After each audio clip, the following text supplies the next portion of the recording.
This might be a long post. I know we're not supposed to moan about story length, but just a heads up. I've told the story many times before, and as a result, have seen it condense over many tellings. I'll try and return it to the full length as best as I can. Another forward is that this is still going on. It's just that many choices have been made since that have resulted in a much calmer atmosphere. She's still the crazy, delusional woman she always was, though. I just have more distance from her. So, the scene is in the summer of 2010. I just finished primary school. For you non-Brits, it's the place you leave when you're 10 years old, before high school. And was ready to start the summer. Summers when you're 10 years old or younger are typical. Maybe a holiday. We weren't, and it still aren't, the most well-off family there is. So holidays were something to look forward to, and enjoy as much as possible. Some sleepovers, maybe a theme park visit. Apart from that, just waking up whenever, watching TV, anything. I remember being the inquisitive kid I was. I loved imagining. And being imaginative means you're sometimes a little nosy. I distinctly remember walking into my dad's studio and seeing a ring on the table and not thinking anything of it. I mentioned it to a friend who was a little more concerned, saying my parents might split up. I was a little more on edge after that conversation, but the summer went ahead as normal. I remember finding a book in the kitchen titled Ways to Save Your Marriage or something like that. Again, I just thought my parents were working something out. My mom was in the conservatory, and I went over to talk to her. I remember the conversation like it was yesterday. "Are you and Dad splitting up?" "Yes." It's simple, I know. But above all, I remember the environment. I was looking out the window into our back garden, near the hut we kept the guinea pigs in. I remember turning to face my mom when she said yes, and just having this look of utter shock on my face. Being the overly dramatic 10-year-old I was, I threatened to run away into the valley, and stuff like that. I got some paper and pretended to write a book about how sad I was. I loved attention, but was heartbroken at the same time, not a good mix. The worst part was that I was starting high school in around a few weeks' time. You might think that's okay. You'd have friends to help you through it. Nope. I was moving to a new high school, with only 2 people from my primary school going with me. 2 girls, who never really spoke with me or had any friendship. I felt utterly alone. High school started September 2010. My dad had already moved out and gone to live in a flat somewhere miles away. I can't remember exactly where it was. I remember crying all the time and having my mom constantly comfort me. I wasn't, and still am not, one of the tough lads who plays footy and drinks, etc., etc. I'm a musician and a programmer, and as a result, got a lot of shit over the years for expressing myself in music, a couple YouTube channels I had, and overall being a little reclusive, so this did not help with the situation at home. Whenever possible, I went over to see my dad. He had bought himself a flat. You walked into the small hallway and his was on the left. There was another to the right, then a staircase that went upstairs to a few more places. I think it was around Saltaire, as I remember going for walks around there somewhere around 2010-ish time. The apartment was nice on first glance. A fire, large window to look out onto the road, TV, then an upstairs with a bathroom and a bedroom, king-size bed or something similar to that. It wasn't until I went to stay over a few times that the main issue kicked in. It was freezing. We dragged a heater next to us to play a board game once, and still shivered constantly. Sleeping was better, but still freezing cold. Above all was a constant feeling of something being off. You could never settle properly because you felt so uncomfortable. One day, the roof in the next apartment burst open, and the people inside has moved out a few days earlier or something. My dad wanted to leave after that. When he did move out, he learned that he was either the only person living there in the entire building, or there was another person who was hardly ever there. We also had to venture down into the basement once because the power cut out and the landlord couldn't come over, so told my dad to do it. It was pitch black and led to the realization that there was a back door, which was kept shut with a little chair leant against it. Anyone could have given the door a little nudge, and they would have been straight in. So, my dad moved out. It turned out he'd been seeing someone else for months. Her name is Sue. So, Sue seems nice at first. My dad quite suddenly moves in with her, and then all the shit starts. I remember getting an email telling me that I had to come and see her or something to that extent. Basically, I didn't want to see her, but the condition set forward was that I had to see her in order to see my dad. This left me distraught, but I eventually gave in. They pulled up one night, with my stepbrother in the back seat, Matt. Matt was around 9 years old or something like that. He was the nicest kid ever, and that makes looking back on it all the more painful and, above all, angering. Turns out Matt never saw his dad. Sue barred him from seeing him, and so he instantly took a liking to my dad and eventually called him dad too. Their house was small, and a spare room had been thrown around into a small room for me. For months, I'd see my dad for a few hours, usually stay for the night, then go back the next day. I was fine with this. Seeing my dad made up for the fact Sue was there too. Something about Sue was off. The same feeling from the flat dad had. She was nice, but in a somewhat sinister way. She'd randomly offer to make me food, gone 10 o'clock at night. I'd start playing some music, and she'd run in and turn the volume up, and start jumping around all hyper and stuff. She'd sit with bottles of wine and just drink for hours, sometimes days on end. She'd go without sleep. She'd sleep without waking up. She was absolutely the most insane woman I'd ever seen.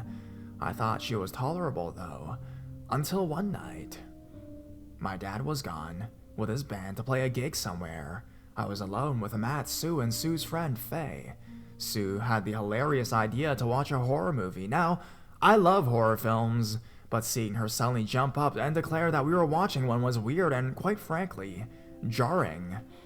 I suggested Shaw just to shut her up, but she said, and this was funny at the time, "If you want to watch a baby film, that's fine by me." We laughed for a bit, but then Sue sent Matt upstairs to go to bed. Faye was really nice, and I made some trading cards for some monsters I made up or something on some website. I was going through them, sometimes printing them off and making little games with them. She would usually join in or at least be interested. Faye seemed almost totally on my side. What I mean by that is whenever Sue kicked off, Faye would usually defend me in some way. This was no exception.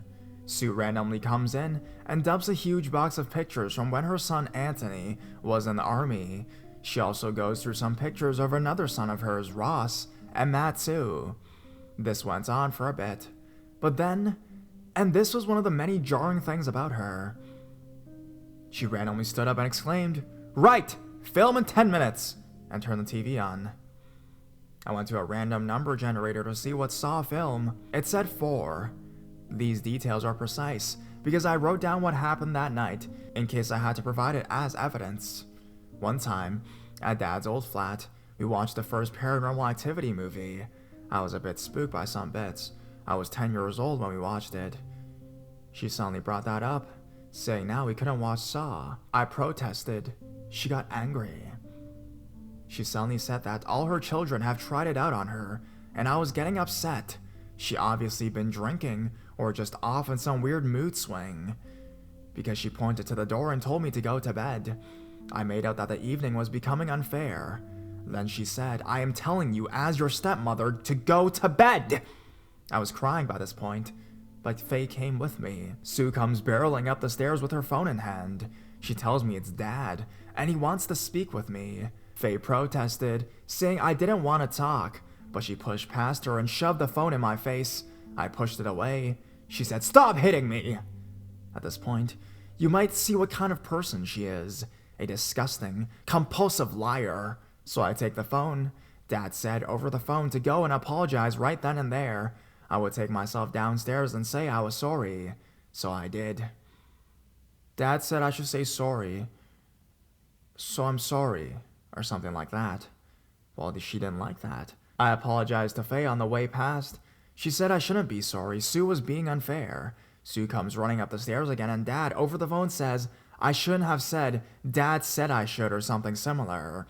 Dad would be home soon, so I was a bit scared. I said something stupid like, "I'm scared of being hurt," and she went downstairs. A little while later, Sue was heard pacing up and down the stairs corridor. Idiot! What happened? Did she break something? Is she shouting to the TV? No. You fucking asshole, you piece of shit! You better pray your father still fucking loves you! I heard Sue and Faye arguing too. Sue shouted again. Anyone who puts Dad down is out. They are out. Never set foot in this house again, you fucking idiot, you piece of shit! Dad walks through the door. Sue must have said something like, you fucking prick of a son, because Dad went ballistic. You, a mother, using language like that about my son? At this point, my dad was the best person in the world to me. He comes upstairs, turns the lights on, and tells me, in an unexpectedly calm tone, to pack your bags. I shoved everything into whatever cases I brought and made my way downstairs. As I was walking towards the door, Sue was leaning in the doorway shouting, well done! My name. You've got what you wanted, well done, I hope you're fucking happy. My dad pushed her back, shouting back off to her. He told me to sit in the car. Sue slammed the door and Dad got into the car. We drove for ages. Dad kept stopping the car because Sue kept calling him. He had to get out, answer it, get back in, and then carry on driving. The initial plan was to take me back home, but after it became evident it would be a ridiculously long trip back home, what with the calls and such, Dad made the somewhat crazy move to go back there. We both went back. It was like 3 to 4 a.m., so I went to sleep pretty quickly. I was terrified nonetheless. In the morning, I left with Dad and got home safely. When I told my mom about what happened, it turns out Dad only knew half the story concerning the events leading up to the outburst. My dad says he's never forgotten that, and he'll never forgive her for it. There's a lot more to the story. If people want to hear about how crazy it got, phone calls, police investigations, then I'll gladly write it up. It's such a long story that it would take a while to write up, let me know.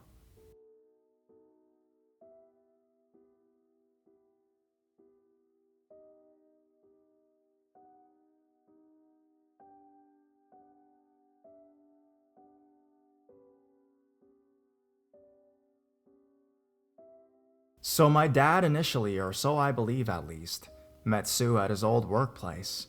Together, they didn't really like their boss, and being the controlling person she is, convinced my dad to start a business with her.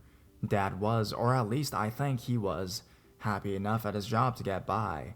He got paid enough and was valued there. So I believe when she started chipping away at him, he gave in and quit the job with her. So they did. It was composed of fragments of my own and Matt's name, of course.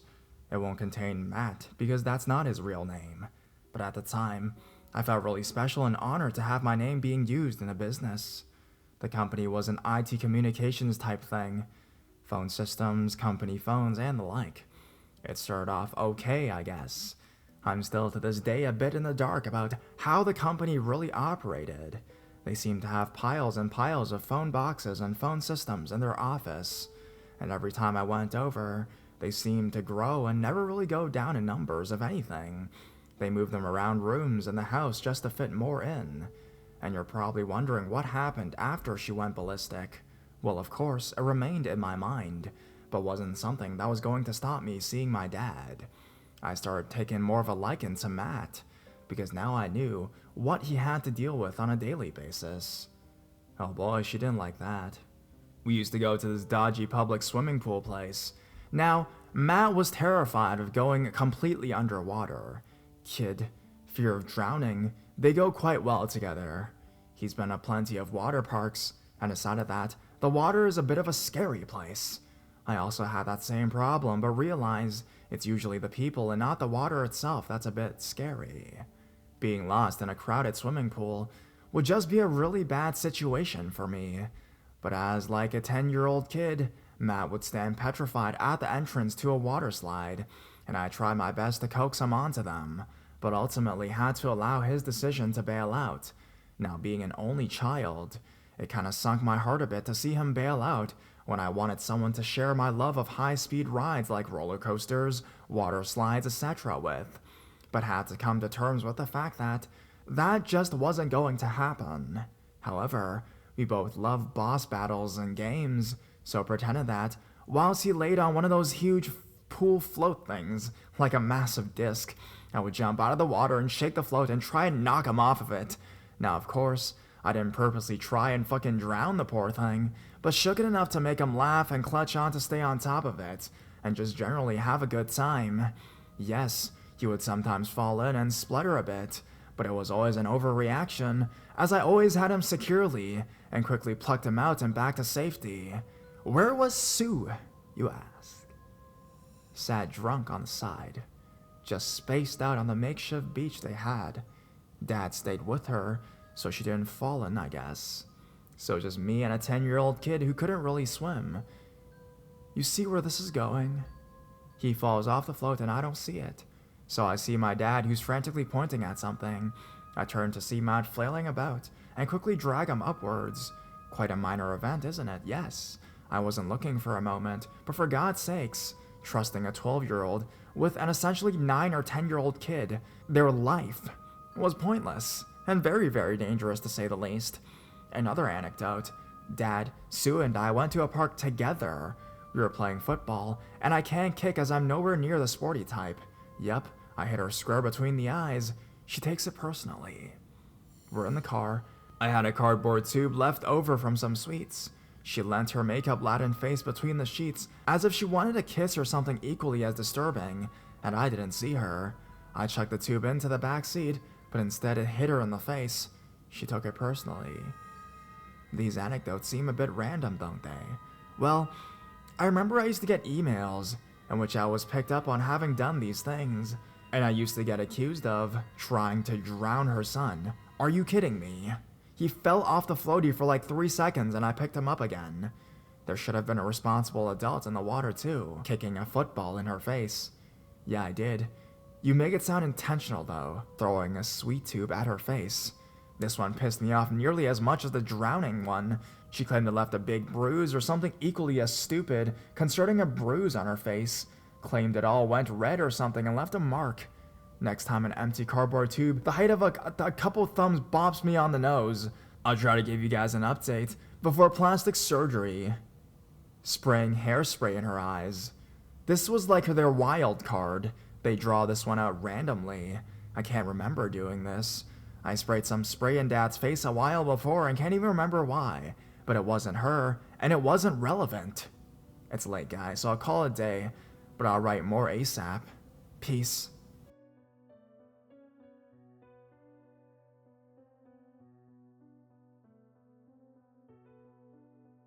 So, about that business they had. The second Dad and Sue quit their jobs, they desperately tried to bring in some cash. Very slowly, and I mean very slowly, they began to bring in some money.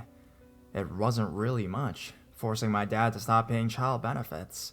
This caused a huge tidal wave at home, basically trying to make out that he was leaving me in the dust for his new family over there. Once money started to come in, I was taken out. We'd go to theme parks, water parks, and it was a huge cover-up for how much of a time bomb Sue was. She'd still have little episodes, but nowhere near as bad as the before-mentioned outburst. Dad would give me something like $10 and let me loose in a game shop for a bit, along with Matt. We're both Nintendo people, so we just got Pokemon, Mario, Zelda stuff, and play co-op whenever we could. Basically, Matt and I were together as one against Sue. I felt like a brother to him, and he looked up to me as one. It was weird at first, but soon it became nicer because I knew he had been desperate for someone like me to come along ever since Sue savagely cut off the connection between him and his dad. My dad tells me they're moving houses. Only down the road or something like that. I take it as a fresh start. It's time to just leave the events of that one fateful night in that room and move somewhere else. The first time I went to the new house, it was quite nice. It was a lot roomier, and there was a much larger living room, definitely an upgrade. I assumed that they bought this new house with their money and still didn't pay my child support, which, as I said before, continued to ruffle everyone at home's feathers. It became slightly angering every time I went over, though my dad had taken up smoking. Again, he stopped just after I was born. Again, one, to cope with stress, but two, because she was doing it. They'd close the kitchen door and just puff on for hours on end. You'd walk in to get a drink, and just this cloud of smoke would billow out.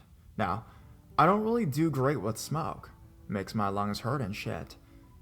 It's probably a placebo, but still caused me discomfort. I cover my nose and mouth with my jumper if he started smoking inside the car. Sometimes this annoyed Dad, but I did it for my own good. It wasn't my fault he was giving himself cancer. I regularly argued about trying to get him to stop, but just gave up in the end. They made up a spare room for me again, but this time Ross was around a lot more and practically moved in.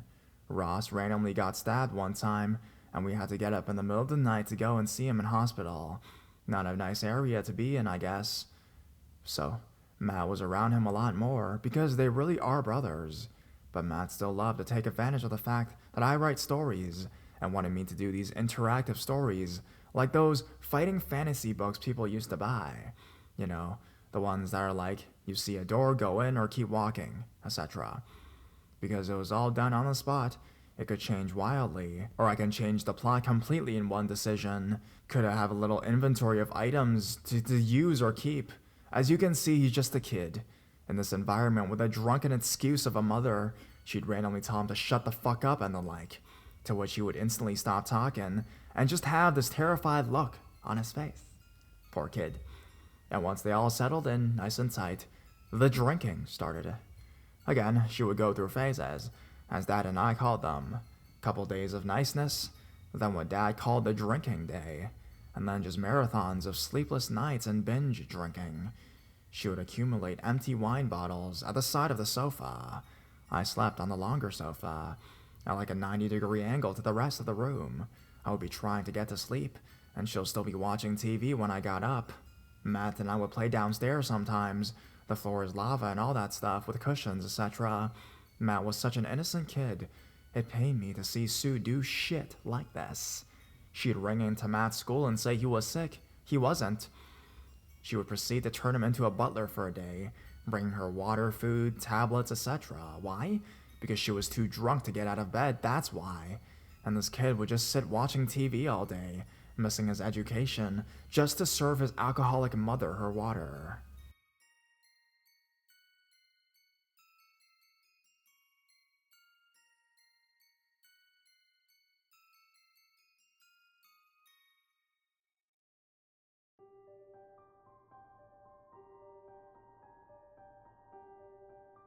It's late, so that means story time. Went to Wales this one time. Sue quit drinking but still smoked. For the whole week. She was like the calmest person ever. And I can honestly say it was such a great time in my life. I loved it so much. But good things never last. Went to another trip to a hotel somewhere. The plan was to go to this hotel, sleep overnight, go to Lightwater Valley theme park, and drop me off back at home. Matt and I got our own room together. Sue and Dad had a room that was like way over on the other side of the hotel. The night we got there, we decided to go to this little playground nearby. We get there, Sue's been drinking, and there's a few people on the playground. It's like 8 at night. There's a small group of girls on this bull swing thing, just talking and minding their own business. Sue drunkenly walks over and starts yelling, "Come on, girlies, off the swing! Come on, get off!" over and over again. These girls get really creeped out and leave. I seem to remember one of them crying. She then reveals, as though we were just gonna clap her and give her a medal, that she cleared the swing for Matt and I. We get on, and she starts frantically getting all giddy and pushing the swing with Matt and I in it. She starts properly pushing it. We're going really high. Matt started getting scared, if I remember correctly, and then I say something like, "What are you doing? You bipolar or something?" She runs off crying, so yeah, I guess. Dad pulls me to one side and says she got diagnosed bipolar a few days ago, and that I should go apologize to her for getting pissed and scaring some people off a playground to erratically push Matt and I to a dangerous height on a swing. So I go over to this little obstacle course thing further down the playground to where she's seated, and I start doing the sorry shit until she shuts up whining how she wants us to have a good time and all that. I didn't believe her for a second. she wanted to have a good time with us all, and that was her entire best interest. We go to Lightwater Valley. I seem to remember she got pissed, but I having too much fun to care about what she was doing. I got home and that was it really. Oh wait.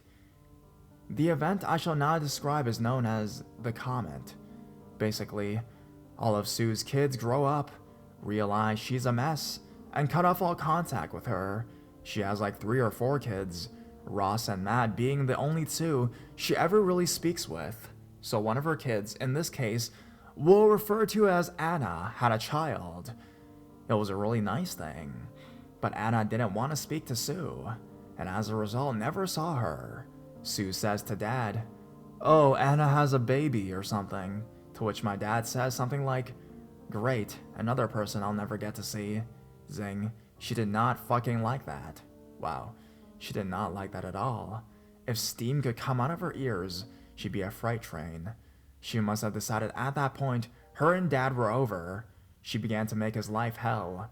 Dad would be on the phone to a customer, she'd walk in and throw something at him, and be like, "You wanker," and then walk off. It must have been pretty embarrassing. She was usually too drunk to get out of bed and run her own business. Dad was literally running a business solo. He had a few people helping, but the point was it was her company and Dad's too, of course. They got 2 dogs, meant to get 1, but there were only 2 left, so Sue guilt-tripped Dad into getting them both. Named them Beth and China. Matt loved them to bits. Their old dog Lucy had died before they moved from the old house, poor thing. I'll continue this ASAP. The Comet event is huge.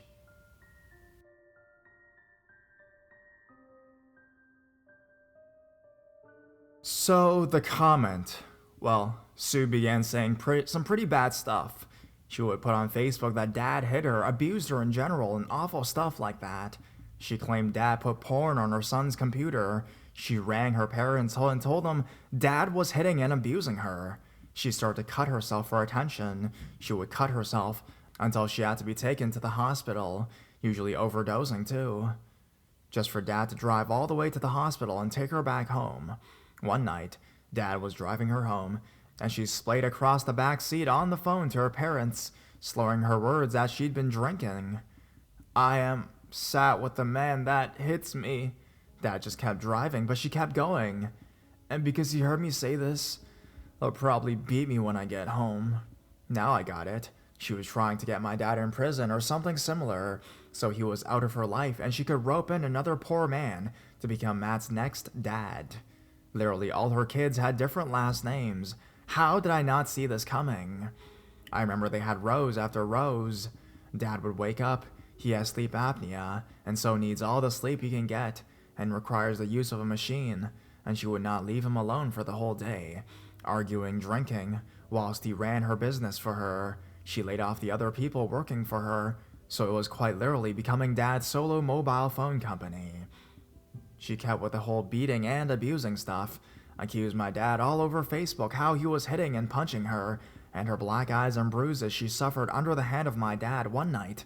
It came to a point. She stood near the bed and, drunkenly, slurred to, "Go on. I know you want to. Go on then, hit me." She gestured for Dad to hit her.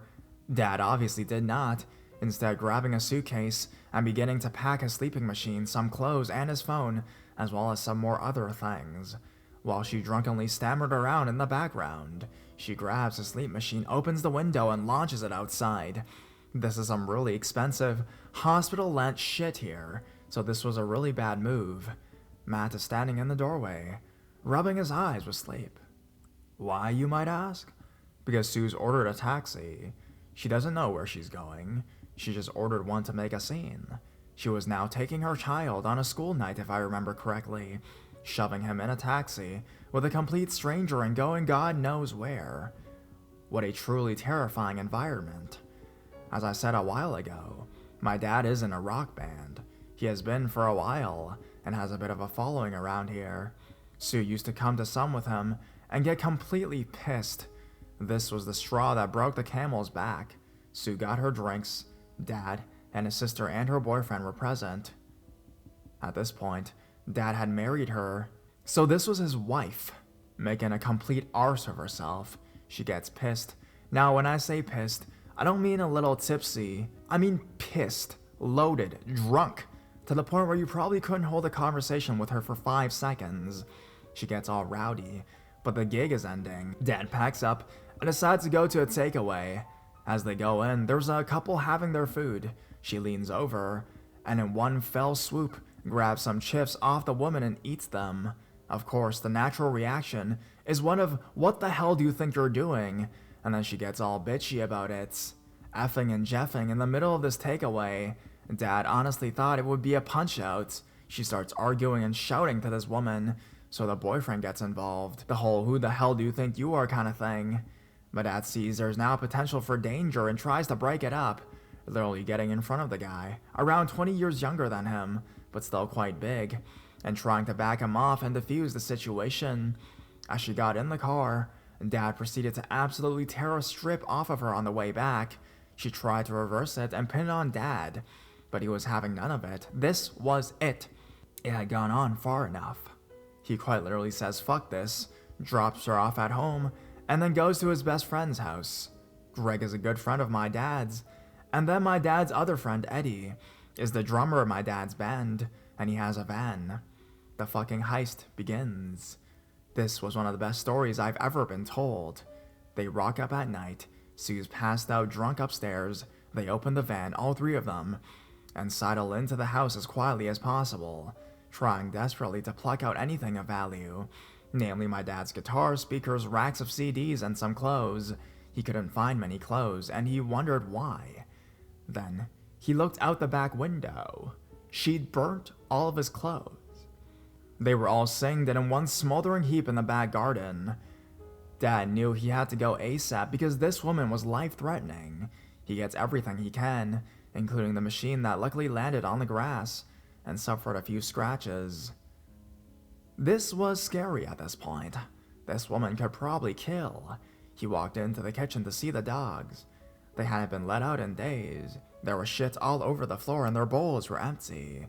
Sue later pinned one of the dogs, Beth, to him and said, "You're taking one."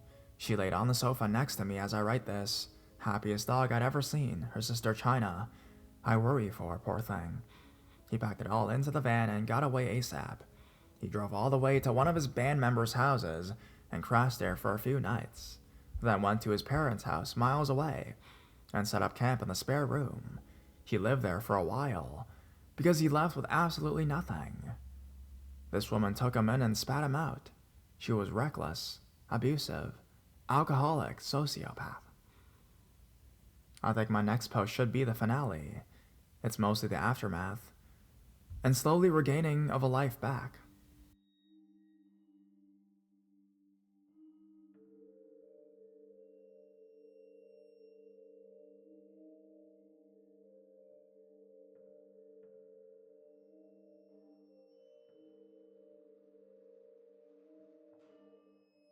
Finale? I don't know. Dad stayed at his parents' house for a while. The next time I saw him was to help him move out. His sister had a flat, which she had recently moved out of. Being the angel she is, she lent it to my dad so he could get his life back together. It was like the flat again, just me and my dad. No sociopaths, no violence, no fear, just a nice, comfortable father-to-son relationship. I'd go over and we'd order pizza and watch a good horror movie. But she just couldn't let it go. Phone calls over and over again. Leaving the phone alone usually resulted in about 20 or more missed calls. If Dad answered it, it would be about him being a wanker or something, nothing important. Dad got a call from her one day asking, no, pleading, for him to redo the website for her company. Being a software developer myself, I just had to throw myself into a bit of PHP and learn it more. I would use the larger TV screen to do graphic design for the website, logos, banners, ads, etc. Dad would sort it all out and design the website with it. It was quality time spent together, fixing problems that had come up together and rejoicing when we fixed something. And Sue even said we get paid, so we finish it. Dad has a few chats with her. So, we finish the website. How much do you owe us then? Or words to that effect. What money? Or something equally as agitating. That scheming woman got us to devote almost a working week to making a nicely functional and appealing website and get told no payment would be given. That's just one story. Dad would get calls in like 2 or 3 in the morning, huge texts about him being a twat and all that. I was there a few times, he responded. One time, she claimed she'd run out of tablets and ordered Dad, with me being there, to drive all the way to hers and drop some tablets off. So recently, she bought some laptops off the internet. They were very cheap but very high quality laptops, dodgy. Dad said they looked too good to be true, basically, and was wary about the whole thing. Recently, the cops busted the guy selling the laptops. He was ordering them into the company he worked at, some big music company, saying they were for staff. Now Dad wanting nothing to do with her, she had eroded Dad's credit card with a gambling addiction, run the business into huge debts. We're talking like $40K here, and now this? She faced a huge fine. She tries to pin it on Dad, labels it as fraud, actually rings my dad's workplace, and this happens. Put me through to my dad. Who is this? Lady on the reception. It's his wife. He's wanted for fraud. So she puts the phone through to my dad, but says beforehand she was getting a call from his wife. My dad said to just get rid of her, hang up, anything. Eventually he gave in and accepted the call. She tries to warn my dad that she can take him to court and ruin him financially. Dad says he told her from the start that this dodgy deal, it was bad and didn't feel right. She rings Dad's boss. Can't remember how she managed, but she did. Must have asked to get put through to his boss. My dad had run to see his boss beforehand. He knew she was a bit of a nutcase already, but Dad explained the situation and said she was trying it with everyone. The call comes through. Hello? No, I'm not, no. Do you want to buy something? I don't care, I'm not interested. Do you want to buy something? Yes or no? Then hung up on her, I guess. It was a funny shutdown, but how she tracked my dad's workplace down, I don't know. She's clever with her malice. Now the thing is, she didn't even know where we worked or lived at the time. She's still going on today. My dad met someone new who was genuinely nice and a breath of fresh air. Beth is as happy as ever. I don't know about Matt though. He must be about 13 years old now, probably 13, in November this year. But what happened, everyone. She occasionally tries to call Dad, but he installed a blocker app. His partner just sits in shock listening to the voicemails. She keeps leaving. I was young at the time, like 10 years old, and I was scared. Don't sit in silence if this is happening to you. Tell your school, tell your parents, tell your grandparents, tell a friend, tell the internet. There are communities dedicated to helping people who are in the situation I was in out. There are some evil people out there, and abusive, alcoholic, pathologically lying. Bipolar sociopaths are some of them, her included. She was a disgusting person who represented everything I disliked. In a way, this was good, as getting rid of her, so to speak, was like shaking a raggy demon from your leg. And the whole thing taught me not to trust everyone. I'm not saying to be a recluse, I'm saying be careful. Sue was nice at first, but couldn't keep it up for long. Look at people you have your suspicions about not as enemies, but people to take with a pinch of salt. I feel like if I had punched her, I would carry a completely different burden to the one I do now. A much worse one. Thank you all for reading and commenting. To answer a few questions, my mom was very much involved. It's just like a separate story, like a side story, if you will. She fought for me constantly and wanted what was best. Yes, my dad made mistakes, but he was depressed, diagnosed, and anything to make him get up in the morning was a huge plus. Sue became the plus out of depression, desperation. Dad once said he married her just because it would magically solve all the problems they were having. Of course it didn't. If anyone has questions, I can answer them. Anything. And if enough people want the story from my mom and I's side, I can tell that story too, but for now, thank you for reading.